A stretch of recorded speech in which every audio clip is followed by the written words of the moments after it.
प्रिय मित्रों, बहुत बहुत शुभकामनाएं आप सभी को। साथियों सभी को जय हिंद, जय श्री राम, राधे राधे। आज हम लोग जो पॉइंट पढ़ने जा रहे हैं, पॉइंट का नाम है आपबो सिद्धांत। एटॉमिक स्ट्रक्चर यानी कि परमाणु संरचना का यह पॉइंट है और मैं आप लोगों को आपबो सिद्धांत में 3 बातें बताऊंगा। इसका इलेक्ट्रॉनिक विन्यास की परिभाषा, क्योंकि आपबो सिद्धांत से हम लोग इलेक्ट्रॉनिक विन्यास लिखते हैं, तो सबसे पहले हम इलेक्ट्रॉनिक विन्यास के बारे में पढ़ेंगे, इसकी डेफिनेशन पढ़ेंगे, इलेक्ट्रॉनिक विन्यास होता क्या है ये पढ़ेंगे। फिर हम आपबो शब्द पर चर्चा करेंगे कि ये शब्द क्या है, कौन सी भाषा का है, इसका क्या मीनिंग है। आपबो सिद्धांत के 3 नियमों पर विस्तार से चर्चा करेंगे, जिसमें हुंड का अधिकतम बहुलकता का नियम है, N+L का नियम है और पाउली का अपवर्जन नियम है। आपबो सिद्धांत से डायरेक्ट जो क्वेश्चंस आए हुए हैं आरपीएससी फर्स्ट ग्रेड की परीक्षा में, क्योंकि जो हमारा ये कोर्स है पूरा आरपीएससी फर्स्ट ग्रेड को डेडिकेटेड है, तो फर्स्ट ग्रेड में जो आपबो सिद्धांत है इससे डायरेक्टली 2011 में एक क्वेश्चन आया था और 2018 में आया था। डायरेक्ट क्वेश्चन की बात कर रहा हूं मैं। क्वांटम संख्याएं और आपबो सिद्धांत, इन दोनों पॉइंटों को मिला दें तो हर साल परीक्षा में कम से कम फर्स्ट ग्रेड में 2 प्रश्न पक्के बनते हैं। लेकिन क्वांटम संख्याओं वाले पॉइंट में मैंने क्वांटम संख्याओं के क्वेश्चंस करवा दिए हैं, इसलिए आप उस वीडियो में वहां ध्यान से देख सकते हैं। आपबो सिद्धांत से डायरेक्टली 2011 और 2018 में प्रश्न आए हैं। इसके अलावा कुछ अन्य प्रश्न मैंने भी तैयार किए हैं जो इस बार आप लोगों की परीक्षा में आ सकते हैं, तो इस हिसाब से आपको ये पॉइंट पढ़ना है। तो चलिए स्टार्ट करते हैं आपबो सिद्धांत या इलेक्ट्रॉनिक विन्यास। इलेक्ट्रॉनिक विन्यास, इंग्लिश में इलेक्ट्रॉनिक कॉन्फ़िगरेशन। क्या परिभाषा है इलेक्ट्रॉनिक विन्यास की, जरा देखो। इलेक्ट्रॉनिक विन्यास का मतलब है कि हम लोग किसी भी तत्व के इलेक्ट्रॉनों को उनके कक्षकों में भरते हैं। और मैंने आप लोगों को 3 चीजें बताई थी, आप लोग जरा ध्यान से देखो, बहुत ही ध्यान से देखना। एक होता है कोष, मैं बार बार ये चीज बताता हूं। एक होता है उपकोष और एक होता है कक्षक। तीनों चीजें अलग अलग हैं। कोष जैसे मान लीजिए के है, एल है, एम है, एन है, ये कोष है। और उपकोष s, p, d, f, these are not orbitals. S कक्षक नहीं है, पी कक्षक नहीं है, टी कक्षक नहीं है, एफ कक्षक नहीं है, ये उपकोष होते हैं, सब सेल होते हैं। अब कक्षक क्या होते हैं? एस का तो एस ही कक्षक है, पी का P X, P Y, P Z, यानी आप लोग जो आगे प्रकार लिखते हैं ना, वो प्रकार कक्षक है वास्तव में। डी के 5 प्रकार, वो जो D X Y, D Y Z, D X Z, ये कक्षक हैं। एफ के अभी तक नाम नहीं दिए गए हैं, लेकिन जो भी F1, F2, F3 कोई होंगे वो 7 वो कक्षक है। आप लोग बात समझ गए। अब हम लोग जो इलेक्ट्रॉन्स बढ़ते हैं ना, वो वास्तव में इनमें बढ़ते हैं, इनके बाद इनमें भरे जाते हैं उनका जोड़। जैसे मान लीजिए किसी के पी अक्ष में आप लोगों ने 1 इलेक्ट्रॉन भरा, पी वाई में 1 भरा, पी जेड में 0 भरा, तो आप इसका इलेक्ट्रॉनिक विन्यास P2 लिखते हैं। ये इलेक्ट्रॉनिक विन्यास है। तो यहाँ आप लोगों को पहले इलेक्ट्रॉन कक्षक में भरने होते हैं, फिर उपकोष में भरे जाते हैं। लेकिन हम लोग उपकोष या कक्षक दोनों में से जनरली एक जैसा पद काम में लेते हैं और कोई ज़्यादा गलत भी नहीं है। अच्छा, ये इलेक्ट्रॉन्स बढ़ते कैसे हैं? जैसे आप सबसे पहले 1s लिखते हैं, फिर 2s 2p लिखते हैं, फिर 3s 3p लिखते हैं। अब कोई आपसे पूछ ले कि आपने इलेक्ट्रॉन जैसे हाइड्रोजन का ही बनना है, तो आप सबसे पहले 1s1 लिखते हैं। पूछे कि 1s1 ही क्यों लिखा, 2s1 क्यों नहीं लिखा है? हाइड्रोजन का इलेक्ट्रॉनिक विन्यास 3d1 क्यों नहीं लिखा? तो नियम यह कहता है कि इलेक्ट्रॉनिक विन्यास लिखते समय इलेक्ट्रॉन पहले सबसे कम ऊर्जा वाले कक्षक में भरा जाता है, उसके बाद ऊर्जा के बढ़ते क्रम में इलेक्ट्रॉनों को भरा जाता है। तो इलेक्ट्रॉनिक विन्यास की डेफिनेशन यह है कि किसी तत्व के, कोई तत्व हो सकता है, आयन भी हो सकता है, स्पीशीज हो सकता है, तो मैं यहाँ तत्व की जगह यदि कोई, चलो तत्व ही लिख दो, चाहे तत्व या आयन कोई भी हो सकता है, कि इलेक्ट्रॉनों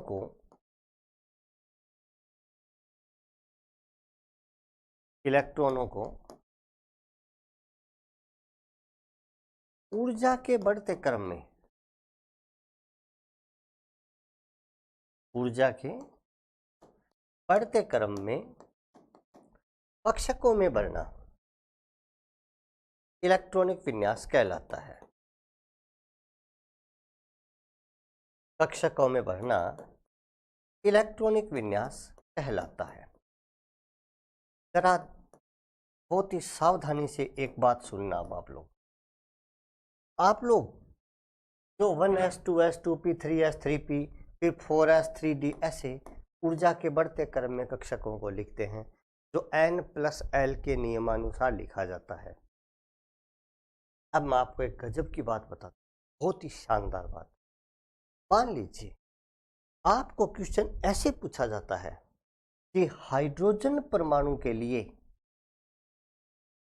कौन से कक्षक की ऊर्जा उच्चतम होगी, या कौन से उपकोष की ऊर्जा उच्चतम होगी। मान लीजिए आपको ऑप्शन दिया जाता है, ए में मान लो 3s, बी में मान लो 3p, सी में मान लो आप लोग 3d और डी में मान लो आप लोग 4s। प्रश्न क्या है, हाइड्रोजन परमाणु के लिए कौन से कक्षक की ऊर्जा उच्चतम है? आप लोगों को क्या याद है? पहले तो मैं बता देता हूँ, मुझे भी याद है, वो जो आपको याद है ये तय बात है। हमने याद कर रखा है 1s 2s 2p 3s 3p, फिर हम 3d नहीं लिखते, 4s 3d, क्योंकि हमें n+l का नियम पता है और याद भी कर रखा होगा। सेकंड ग्रेड की, फर्स्ट ग्रेड की तैयारी करने वाले स्टूडेंट्स हैं आप लोग, अब बच्चे नहीं हो, तो आप ऐसी कंडीशन में इस क्वेश्चन का उत्तर मुझे पता है 3d लिखेंगे, क्योंकि 3d यहाँ सबसे लास्ट में आ रहा है। 3s ये रहा, 3p ये रहा, 4s ये रहा, 3d ये रहा, और आप तय बात है कि इसका उत्तर c लिखोगे, क्योंकि हम लोग यहाँ जैसे जैसे इधर जाते हैं वैसे वैसे ऊर्जा बढ़ती जाती है। परंतु आपका यह उत्तर गलत है। इस प्रश्न का उत्तर 3d नहीं हो सकता। क्यों नहीं हो सकता? अब मैं आप लोगों को जो समझाना चाह रहा हूं वो समझो। हाइड्रोजन परमाणु है, हाइड्रोजन परमाणु में इलेक्ट्रॉन्स कितने हैं? आप कहोगे सर एक इलेक्ट्रॉन, ए कोष में, 1s उपकोष में, 1s कक्षक में एक इलेक्ट्रॉन होता है। क्या हाइड्रोजन परमाणु में दूसरा इलेक्ट्रॉन है? नहीं है। इसका मतलब ये हुआ कि हाइड्रोजन परमाणु के लिए जो क्वांटम संख्या काम आएगी वो केवल n आएगी, मुख्य क्वांटम संख्या काम आएगी। हाइड्रोजन परमाणु में विभिन्न कक्षकों की ऊर्जा का निर्धारण केवल n से किया जाता है, केवल मुख्य क्वांटम संख्या से किया जाता है। बाकी अन्य परमाणुओं के लिए कक्षकों की ऊर्जा का बढ़ता क्रम n+l के नियम से होगा। ये चीज जरा ध्यान से लिखो आप लोग। यह बात केवल H परमाणु के लिए है। H परमाणु के लिए कक्षक की ऊर्जा केवल और केवल, ओनली, केवल और केवल मुख्य क्वांटम संख्या n पर निर्भर करती है। हाइड्रोजन परमाणु में ऊर्जा किस पर निर्भर करती है? n पर। शेष परमाणुओं के लिए, शेष परमाणु चाहे हाइड्रोजन को छोड़कर के दुनिया में कोई और ही हो, उनमें कक्षकों की ऊर्जा केवल की जगह लिख दो n व l पर निर्भर करती है। इस चीज को नोट करना ढंग से। हाइड्रोजन परमाणु में जो भी कक्षक हैं या आप लोग जो भी उपकोष लिखेंगे उनकी ऊर्जा केवल n पर निर्भर करेगी। अब यदि आप H परमाणु के लिए बात करें तो ध्यान से देखना आप लोग, H परमाणु के लिए ऊर्जा का बढ़ता क्रम, H परमाणु के लिए ऊर्जा का बढ़ता क्रम, यह क्रम केवल हाइड्रोजन परमाणु के लिए होगा। ऊर्जा का बढ़ता क्रम यह है केवल हाइड्रोजन परमाणु के लिए है। हाइड्रोजन परमाणु में सबसे कम ऊर्जा 1s की है, इसके बाद में ऊर्जा 2s2p की बराबर होगी, उसके बाद में ऊर्जा 3s3p3d की बराबर होगी, उसके बाद में ऊर्जा 4s4p 4d 4f की बराबर होगी, उसके बाद में ऊर्जा 5s5p 5d 5f की बराबर होगी। हाइड्रोजन परमाणु के लिए आप लोगों को किसी भी प्रकार से पहले कौन सा लाना है, दूसरा कौन सा, कुछ टेंशन नहीं लेना। हाइड्रोजन परमाणु के लिए उसी कक्षक की ऊर्जा ज़्यादा होगी जिस कक्षक के लिए मुख्य क्वांटम संख्या n का मान ज़्यादा होगा। मैं ऐसे बोल सकता हूँ कि H के लिए ऊर्जा E समानुपाती n² यानी केवल और केवल n² पर निर्भर करती है, और यहाँ लिख सकते हैं only n², no other factor. Hydrogen परमाणु यदि आपको दिया है तो आपको मुख्य क्वांटम संख्या देखनी है। मुख्य क्वांटम संख्या का मान बढ़ेगा, ऊर्जा का मान बढ़ जाएगा। लेकिन अन्य परमाणुओं के लिए ऐसा नहीं होता, क्योंकि अन्य परमाणुओं की ऊर्जा, अन्य परमाणुओं में उपकोष की ऊर्जा मुख्य क्वांटम संख्या के साथ साथ द्विअंक्षी क्वांटम संख्या पर भी निर्भर करती है। अतः वहाँ पर हम लोग ये क्रम नहीं लिख पाएंगे। तो ये चीज़ तो आप लोगों को समझ में आ गई होगी। अब आप लोगों को बताता हूँ इलेक्ट्रॉनिक विन्यास का निर्धारण कौन से नियम से किया जाता है, कौन से सिद्धांत से किया जाता है। तो हमें पता है इलेक्ट्रॉनिक विन्यास का निर्धारण आप-बो सिद्धांत से किया जाता है। तो आप लोग यहाँ पर हेडिंग डालिए आप-बो सिद्धांत। आप-बो भी कहा लिखा रहता है, कई जगह आप-बो भी लिखा रहता है, आप-बो सिद्धांत। आप-बो क्या चीज़ है? कि साइंटिस्ट का नाम है? नहीं, आप-बो जर्मन भाषा का एक शब्द है। जर्मन भाषा का एक शब्द है, इसका अर्थ होता है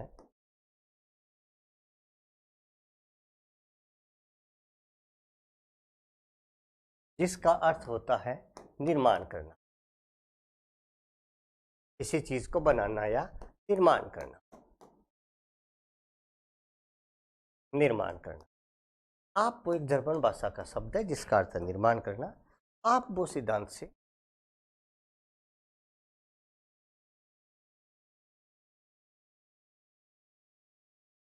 आप वो सिद्धांत से किसी तत्व के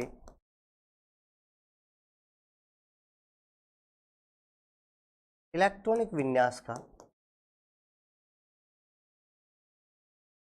विन्यास लिखा जाता है या विन्यास का निर्धारण किया जाता है।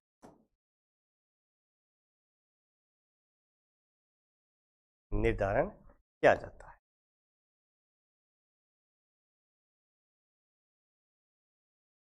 अब इस सिद्धांत में कौन कौन से नियम आ गए पता ही होगा आपको। इस सिद्धांत में जो नियम आते हैं, पहला नियम हुंड का अधिकतम बहुलकता का नियम। मुझे ये मत कहिए कि सर ये भी याद है हमें। अधिकतम बहुलकता का नियम,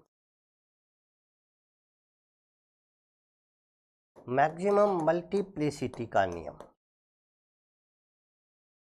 नंबर 2 n+l का नियम, और नंबर 3 पाउली का अपवर्जन नियम।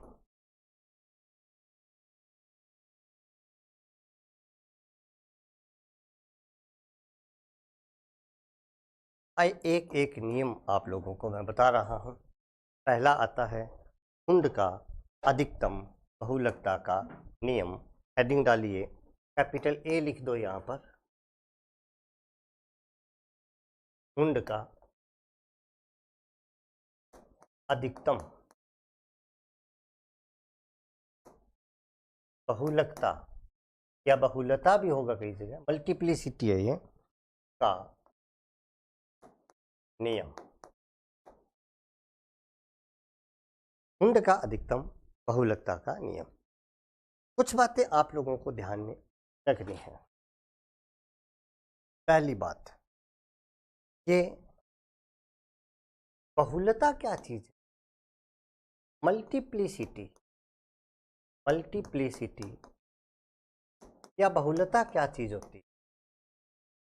बहुलता का मतलब है कि किसी भी कक्षक जो होता है उसमें इलेक्ट्रॉन्स जो क्लॉकवाइज या एंटी क्लॉकवाइज जिस भी प्रकार से व्यवस्थित होते हैं उनके चक्रण की व्यवस्था। और बहुलता, इसका सूत्र क्या है ये देखो आप लोग। बहुलता को मैं m से व्यक्त कर रहा हूं और इसका फॉर्मूला होता है 2s+1। ये काम आएगा आपके अभी, 2s+1। और यहाँ s से अभिप्राय है कुल यानी total spin quantum number. Total spin quantum numbers, कुल स्पिन क्वांटम नंबर या चक्रण क्वांटम संख्या टोटल कितनी है वो हम बताएंगे। अभी एक एक चीज बताएंगे। एक यहाँ चीज और आएगी, उसका नाम होगा समभ्रंश कक्षक, जिनको इंग्लिश में डीजनरेटेड ऑर्बिटल्स बोलते हैं।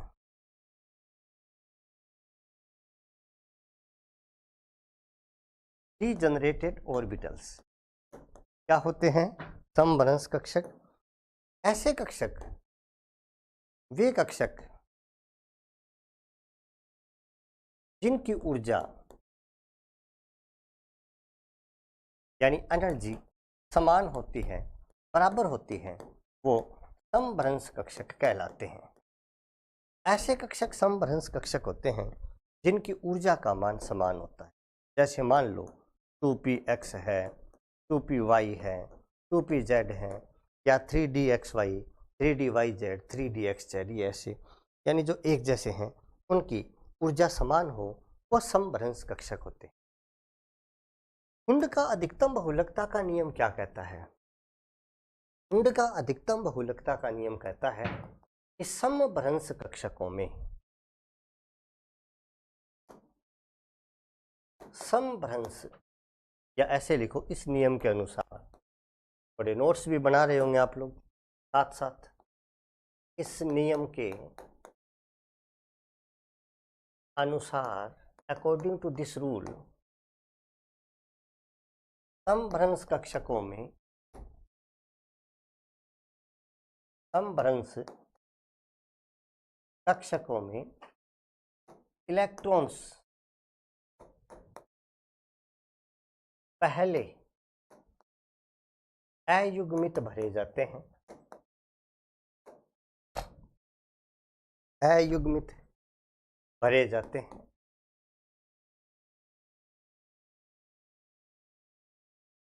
फिर इनका युग्मन प्रारंभ किया जाता है, युग्मन प्रारंभ किया जाता है, इससे बहुलता का मान, इससे बहुलता का मान अधिकतम रहे।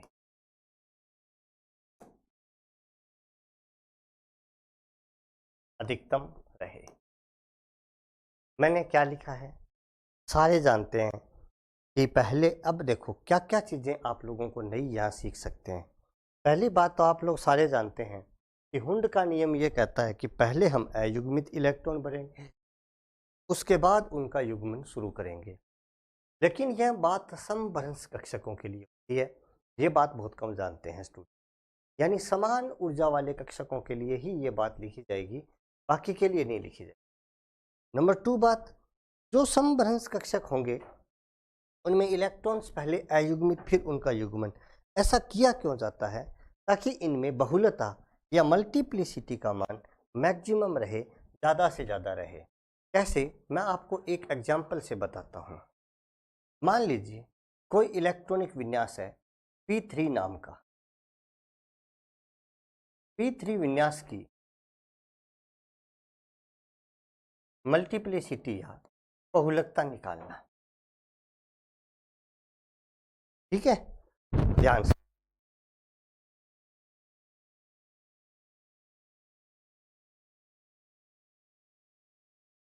अब P3 विन्यास आप लोग कई प्रकार से लिख सकते हैं।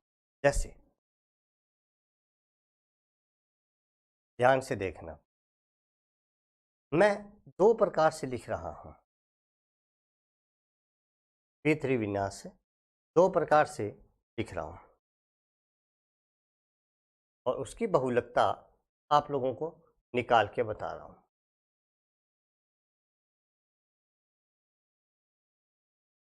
मान लीजिए ये P कक्षक। अब P3 विन्यास, पहला ये तरीका है। दूसरा तरीका कोई ऐसा लिखा आपने। अब हमें ये तो पता है कि तरीका ये सही है P3 विन्यास का, वो वाला गलत है। लेकिन गलत क्यों? गलत इसलिए यहाँ S बराबर क्या है?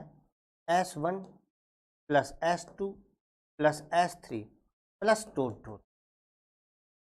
मतलब अभी आपके समझ में आ जाएगा। S बराबर S1 यानी पहले इलेक्ट्रॉन की चक्रण क्वांटम संख्या प्लस 1/2, दूसरे की प्लस 1/2, तीसरे की प्लस 1/2, मिलकर के कितनी हो जाएगी? 3/2। अब जो मल्टीप्लिसिटी है M, उसका फॉर्मूला क्या है? 2S plus 1। तो अब 2S प्लस 1 में मान रखो, 2 गुना S का मान आ गया 3/2 प्लस 1, 2 से 2 कट गया, 3 और 1 हो गया 4। तो यहाँ पर मल्टीप्लिसिटी का मान 4 आ गया। अब देखो इस कंडीशन में, दूसरी कंडीशन में क्या होगा? यहाँ S बराबर S1 plus S2 plus S3, S1 का मान प्लस 1/2, S2 देखो, अब आप जो दूसरा इलेक्ट्रॉन है वो एंटी क्लॉकवाइज दिशा में घूम रहा है, यानी विपरीत चक्रण कर रहा है। तो इसके लिए S2 का मान आ जाएगा -1/2 प्लस S3 के लिए प्लस 1/2। तो बराबर S का मान कितना आ गया? 1/2 आ गया। M बराबर क्या आ जाएगा? 2S प्लस 1 यानी 2 गुना 1/2 प्लस 1, 2 से 2 कट गया, 1 और 1 कितना आ गया? 2। दोनों कंडीशंस में आप लोग ये देखो कि बहुलता का मान अधिकतम कहाँ आ रहा है। आप देखोगे पहली कंडीशन में बहुलता ज़्यादा आ रही है। हुंड कहता है कि आपको अयुग्मित इलेक्ट्रॉन भरो ना भरो, इससे मुझे कोई मतलब नहीं है, ये तो हमने कंक्लूजन निकाला है। आपको तो इलेक्ट्रॉन ऐसे भरने हैं कि उसकी बहुलता या मल्टीप्लिसिटी ज़्यादा आए। तो मल्टीप्लिसिटी ज़्यादा कब आएगी? मल्टीप्लिसिटी ज़्यादा तब आएगी जब हम अयुग्मित इलेक्ट्रॉन भरेंगे कक्षकों में। तो इस प्रकार से ये चीज़ आप लोगों को ध्यान में रखनी है। ठीक है, जैसे मान लो आप लोग नाइट्रोजन का इलेक्ट्रॉनिक विन्यास लिखते हैं, नाइट्रोजन का, तो जनरली आप लोगों को तो इलेक्ट्रॉनिक विन्यास ऐसा लिखते हैं 1s2 2s2 2p3, चाहे किसी का लिखो। तो यहाँ ये क्या लिखा जाएगा? हुंड के नियमानुसार 1s2 2s2 2px1 2py1 2pz1। यदि हम लोग कार्बन का इलेक्ट्रॉनिक विन्यास लिखेंगे तो जनरली 1s2 2s2 2p2 लिखते हैं। हुंड के नियमानुसार यदि आप लिखोगे इसे तो कैसे लिखोगे? 1s2 2s2 2px1 2py1 और 2pz0। ठीक है, मान लीजिए आप लोग ऑक्सीजन का इलेक्ट्रॉनिक विन्यास लिख रहे हैं O8 का, तो सामान्य तो 1s2 2s2 2p4 लिखते हैं। यदि आप लोग हुंड का नियम लगाएंगे यहाँ तो क्या लिख देंगे? 1s2 2s2 2px2 2py1 2pz1। इस प्रकार से इलेक्ट्रॉनिक विन्यास आप लोग लिख देंगे। आप लोग समझ में आई कि नहीं आई आपके ये बात?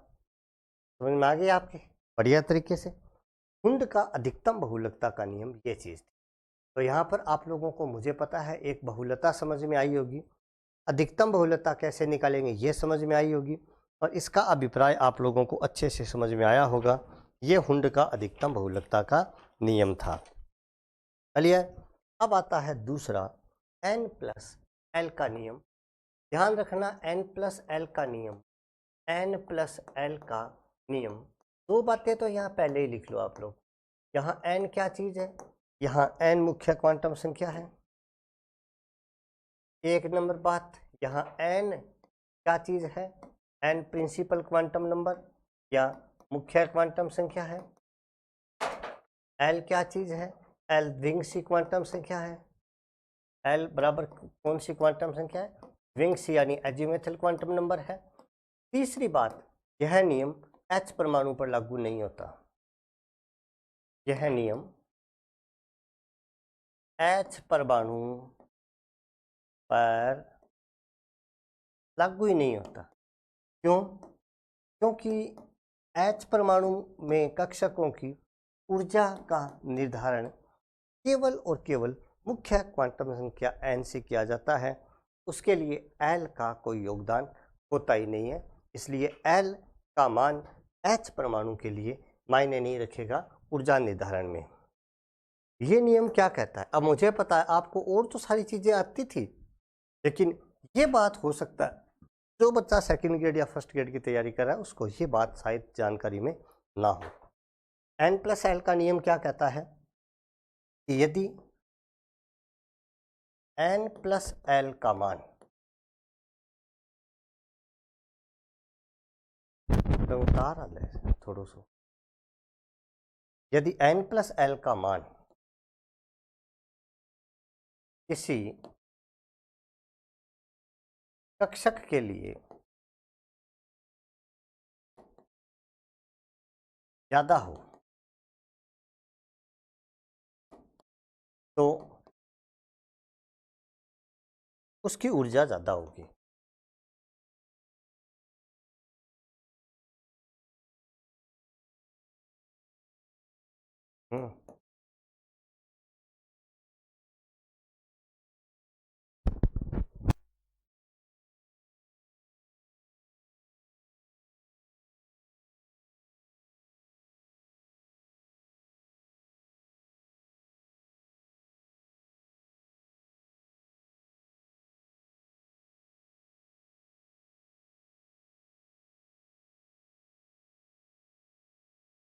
ऊर्जा ज्यादा होगी तथा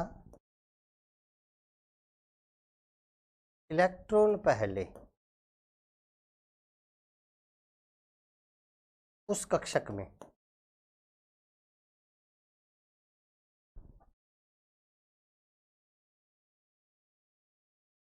बढ़ते हैं जिसकी ऊर्जा कम होती है।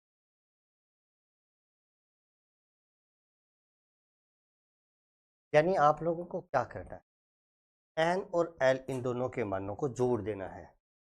यदि इन दोनों का मान ज़्यादा आ रहा है तो उस कक्षक की ऊर्जा का मान भी ज़्यादा है, और इलेक्ट्रॉन पहले ज़्यादा वाले में बाद में बढ़ेंगे, कम वाले में ऊर्जा पहले बढ़ेंगे, इलेक्ट्रॉन पहले बढ़ेंगे। जैसे मान लो आप लोगों को यहाँ n प्लस एल के नियम से ऐसे पूछ ही ले कि ऊर्जा का बढ़ता क्रम पूछ ले, मान लो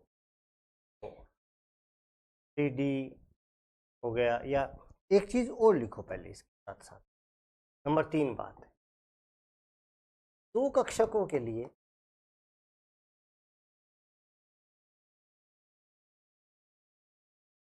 यदि n प्लस एल का मान बराबर आए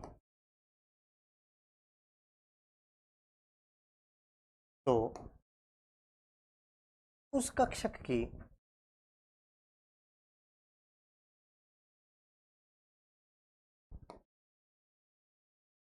ऊर्जा का मान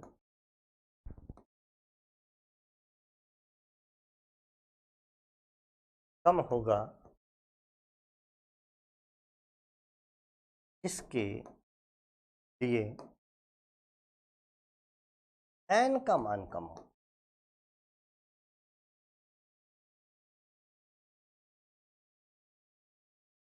मतलब क्या हुआ, जैसे मान लो 3D व 4s है, 4s है, 3D में तो 3 है, SPD 5, 4s ये नहीं,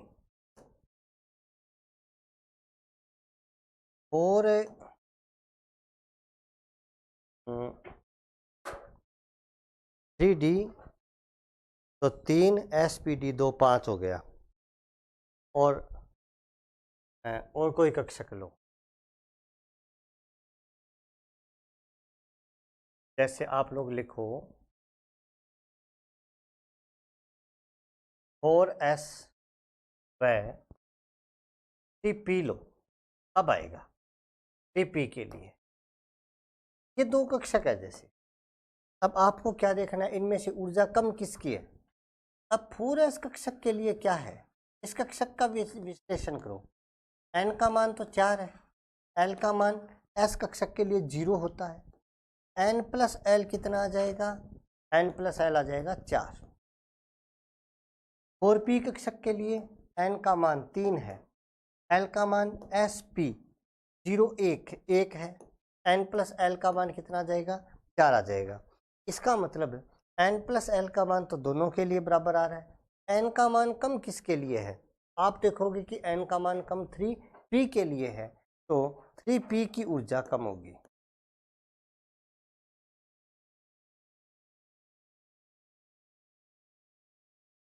और ऊर्जा पहले 3p में भरी जाएगी ना, इलेक्ट्रॉन पहले 3p में भरे जाएंगे, ठीक है, 4s में नहीं। हम n प्लस l के नियम से विभिन्न कक्षकों की ऊर्जा का क्रम लिख सकते हैं। विभिन्न कक्षकों की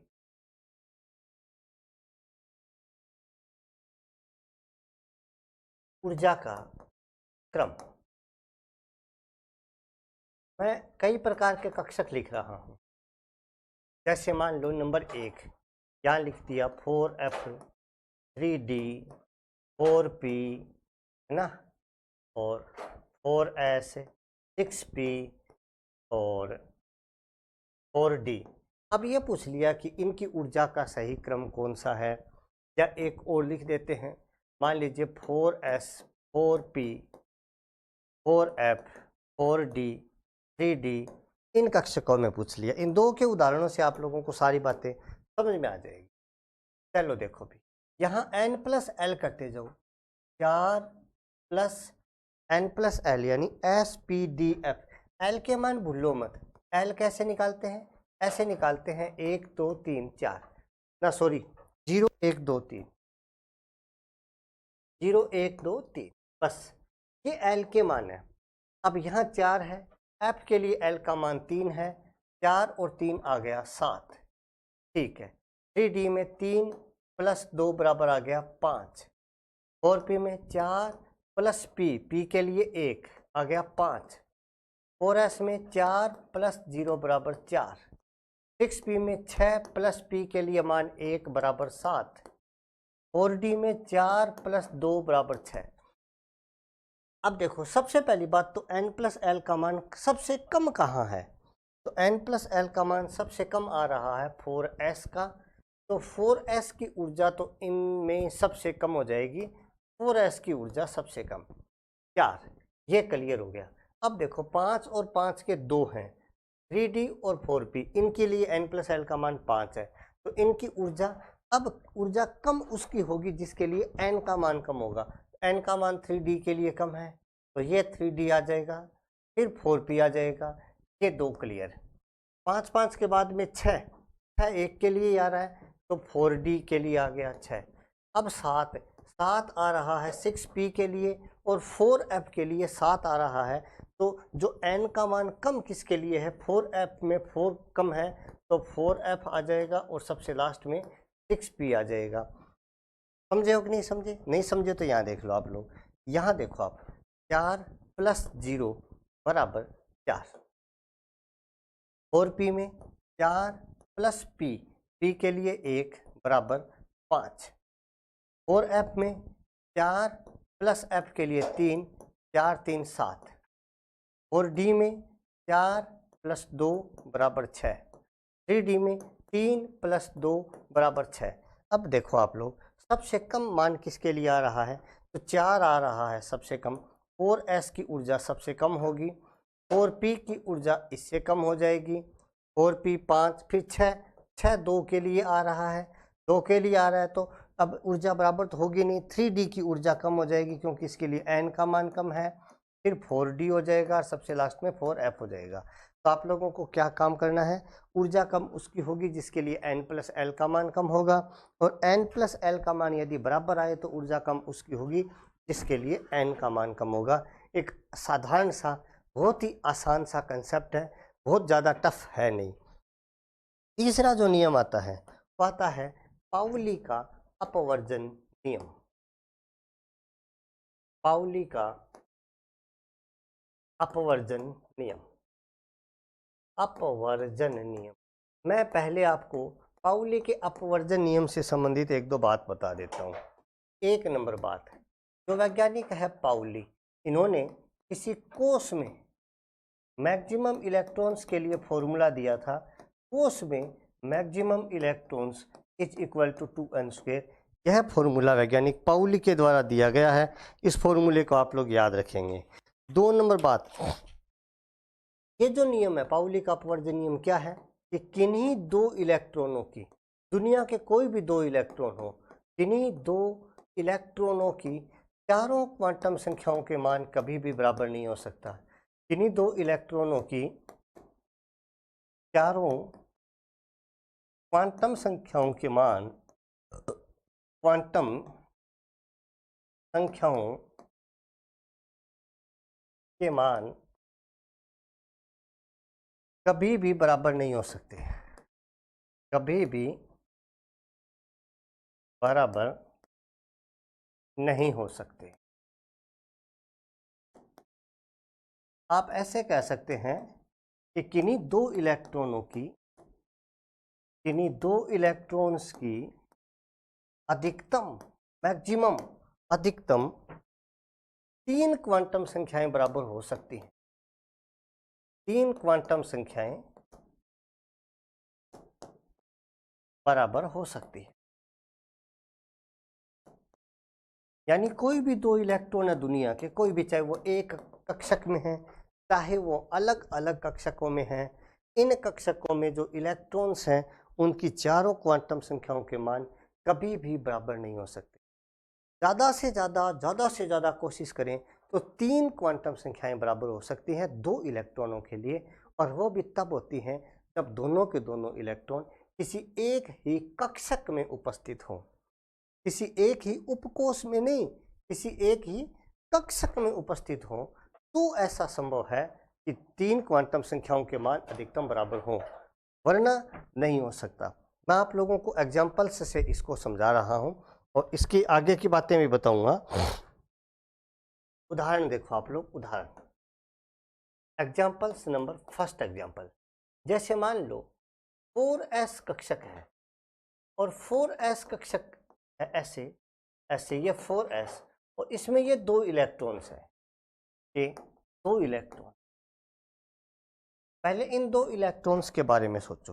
मान लीजिए 4s कक्षक के जो 2 इलेक्ट्रॉन हैं, एक इलेक्ट्रॉन आप लोग फर्स्ट मान लो, फर्स्ट इलेक्ट्रॉन, और एक इलेक्ट्रॉन आप सेकंड मान लो। अब इन 2 इलेक्ट्रॉनों की चारों क्वांटम संख्याएं देखो, n l m s। तो ये 4s है, इसका मतलब n का मान 4 है, यहाँ पर भी n का मान 4 है। l का मान s कक्षक के लिए 0 है, l का मान s कक्षक के लिए 0 है, m का मान s कक्षक के लिए 0 है, m का मान s कक्षक के लिए 0 है। s का मान, अब देखो एक ही कक्षक के 2 इलेक्ट्रॉन्स कभी भी समान दिशाओं में चक्रण नहीं कर सकते। यदि वो समान विपरीत दिशाओं में चक्रण करेंगे तो इनकी स्पिन क्वांटम नंबर के मान क्या होंगे, अलग अलग होंगे।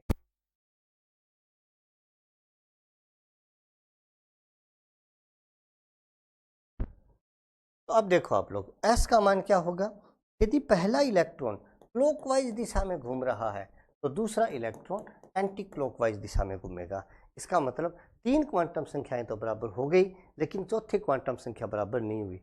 यदि 2 इलेक्ट्रॉन्स अलग अलग कक्षकों में उपस्थित हो, मान लीजिए एक इलेक्ट्रॉन 4s कक्षक में इलेक्ट्रॉन है, मान लो एक इलेक्ट्रॉन तो 4s कक्षक में है, और एक मान लो 3p कक्षक में इलेक्ट्रॉन,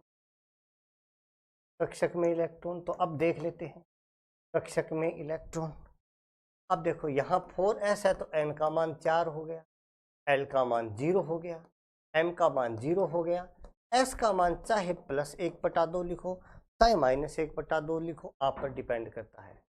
यहाँ n का मान 3 हो गया, l का मान p है तो 1 हो गया, m का मान चाहे +1 लिखो -1 लिखो 0 लिखो, जो आपकी मर्जी, +1 या -1 या 0 जो लिखा जाएगा वो सही है।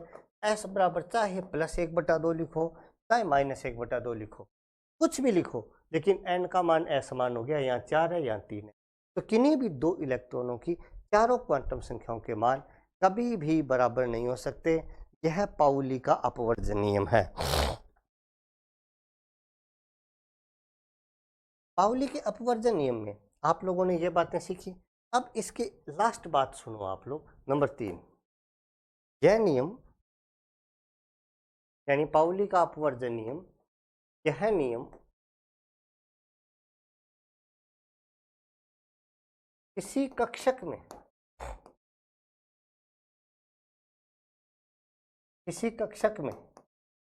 इलेक्ट्रॉनों की संख्या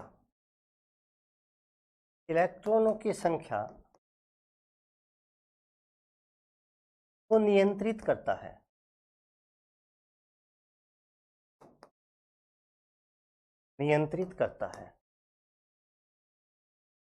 इस नियम के अनुसार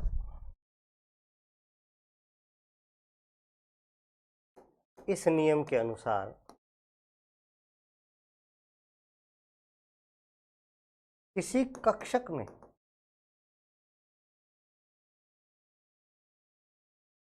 अधिकतम 2 इलेक्ट्रॉन्स होते हैं। कोई भी कक्षक हो उसमें ज़्यादा से ज़्यादा 2 इलेक्ट्रॉन्स हो सकते हैं।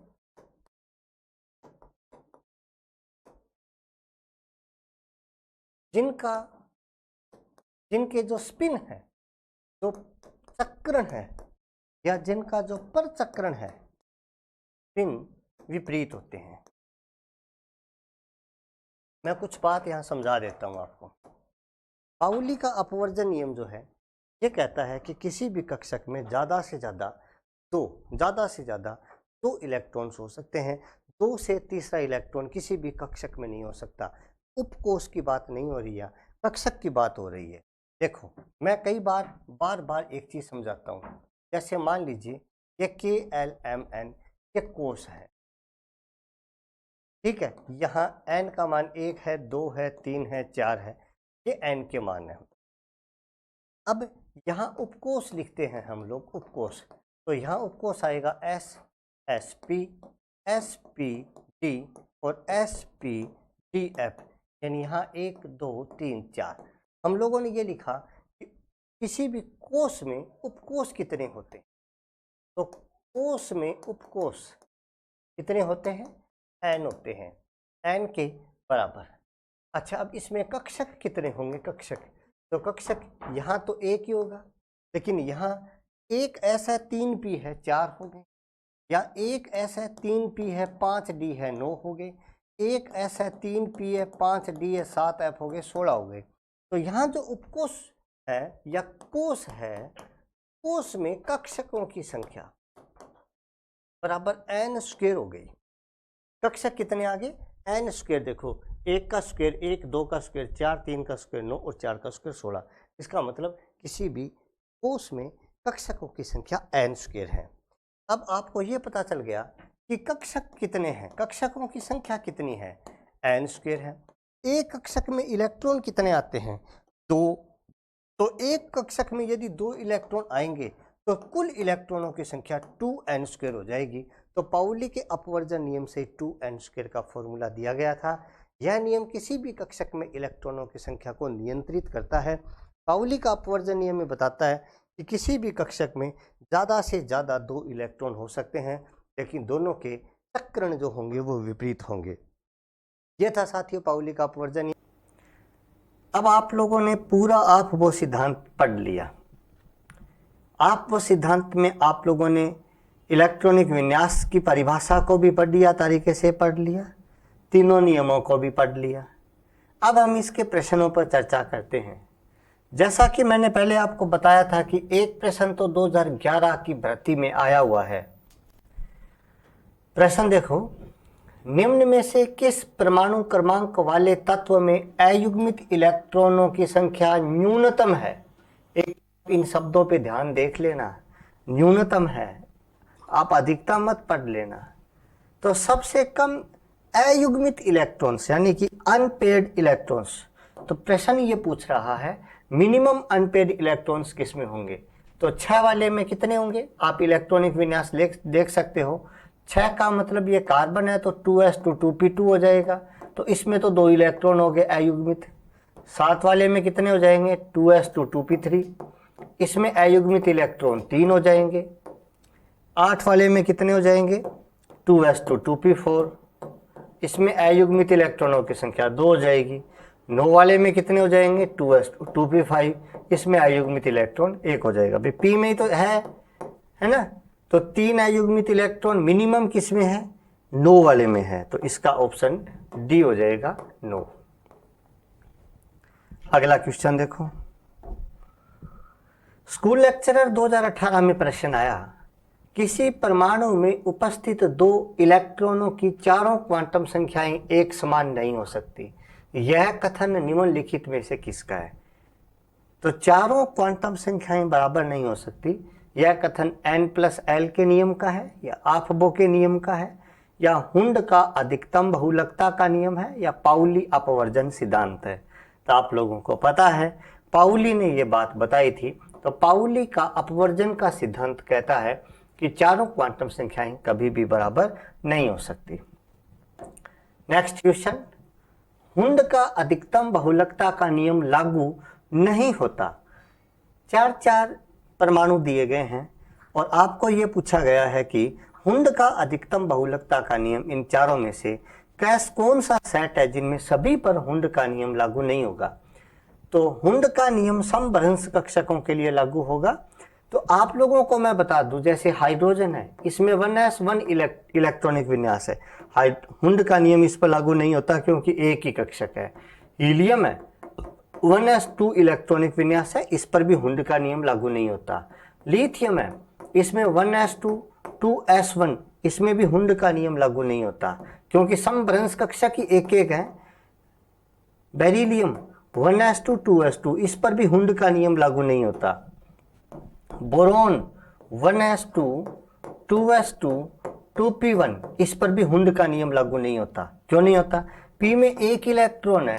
भाई हुंड तो ये कहेगा ना कि आप जब इलेक्ट्रॉनों का युग्मन करेंगे तब हुंड का नियम लागू होगा समभ्रंश कक्षकों के लिए, लेकिन यहाँ तो एक ही इलेक्ट्रॉन है, आप हुंड के नियम को लागू कहाँ से करेंगे?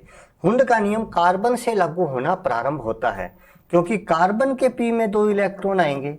2 इलेक्ट्रॉन आएंगे तो आप या तो युग्मित करोगे या उनको अयुग्मित करोगे। तो याद रखना हुंड का नियम कहाँ से लागू होना शुरू होता है? कार्बन से प्रारंभ होता है हुंड का अधिकतम बहुलकता का नियम लागू होना। उससे पहले परमाणु क्रमांक 5 तक हुंड का नियम लागू नहीं होता।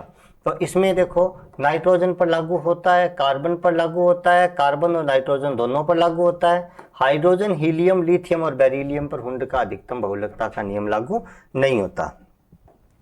अगला देखो, किस नियम में किसी कक्षक में इलेक्ट्रॉनों की अधिकतम संख्या का निर्धारण किया जाता है? ध्यान से सुनो आप, किसी भी कक्षक में, मैंने ये लाइन लिखी भी है, 4 नंबर लाइन है शायद, पाउली के अपवर्जन नियम में। तो पाउली के अपवर्जन नियम से जो है वो किसी भी कक्षक में इलेक्ट्रॉनों की अधिकतम संख्या का निर्धारण किया जा सकता है। अगला क्वेश्चन, किस कक्षक की ऊर्जा न्यूनतम है? ये प्रश्न ऐसे भी आ सकता था कि ऊर्जा के बढ़ते क्रम में या घटते क्रम में कक्षक कैसे हैं, कौन कौन से हैं, तो ये जिस प्रकार से भी आते हैं। अब देखो आप, 4f कक्षक, 3d कक्षक, 4s कक्षक, 6p कक्षक।